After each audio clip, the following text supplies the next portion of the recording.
اللہ تعالیٰ نے انسانوں کو بے شمار نعمتوں سے نوازا ہے۔ ان میں سے دو نعمتیں خاص ہیں، ایک قلب اور ایک عقل یعنی دماغ۔ قلب عشق کا برتن ہے اور عقل علم کا برتن ہے۔ قلب جذبات کا گھر ہے اور عقل خیالات کا گھر ہے۔ اچھے یا برے جذبات دل میں پیدا ہوتے ہیں اور اچھے یا برے خیالات دماغ میں پیدا ہوتے ہیں۔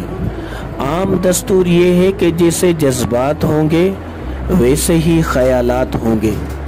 اگر اللہ کی محبت کا جذبہ دل میں موجود ہوگا تو خیالات میں بھی یکسوئی اور پاکیزگی ہوگی اور وہ تعمیری اور خیر خواہی والے ہوں گے۔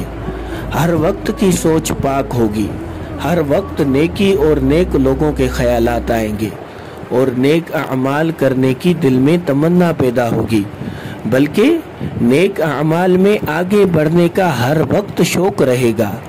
اور اگر جذبات کے اندر دنیا کی محبت غالب ہوگی تو خیالات بھی گندے ہوں گے، اسے شیطانی، شہوانی اور نفسانی سوچیں آئیں گی۔ پھر انسان کے اندر حرص بھی ہوگی، طمع بھی ہوگی، بد نظری بھی ہوگی اور شہوت بھی ہوگی، اور انسان خود محسوس کرے گا میری سوچ پاک نہیں۔ گویا اگر آدمی کی سوچ اچھی ہو جائے تو کچھ عرصے کے بعد وہ انسان اچھا بن جائے گا، اور اگر سوچ بری ہو جائے تو کچھ عرصے کے بعد وہ برا انسان بن جائے گا۔